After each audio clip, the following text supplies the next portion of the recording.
ఏరా నీతి లేని కుక్క, మన కింద పనిచేసే వాళ్ళకి తిండి బట్ట ఇచ్చి అండగా నిలబడి ఆశ్రయం ఇవ్వడం యజమానిగా మన ధర్మం. అలాంటిది నిన్నే నమ్ముకుని నీ పంచన పడున్న వాళ్ళ పడకనే పంచుకున్నావంటే మృగానికి నీకు తేడా లేదు. రాయ్ అయ్యా, గుళ్ళోకి వెళ్ళి అమ్మవారి పసుపు తాడు పట్ల. అట్టగలయ్యా. ఇదిగో అమ్మాయి, ఇలా రా. ఏ చేతులతో అయితే ఆ అమ్మాయి జీవితాన్ని నాశనం చేశావో అదే చేతులతో ఆ అమ్మాయి మెళ్ళో తాళి కట్టి కొత్త జీవితాన్ని ఇవ్వు.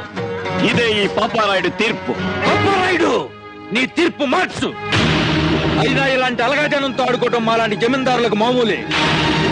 నేను నీ చెల్లెలు భర్తని, వీడు మాకు పుట్టిన బిడ్డ. కాస్త ముందు వెనక ఆలోచించి తీర్పు ఇవ్వడం నేర్చుకో. ఆపరా ఆపరా ఆపరా ఆపరా ఆపరా ఆపరా. అంతకు మించి ఒక్క మాట ఎక్కువ మాట్లాడి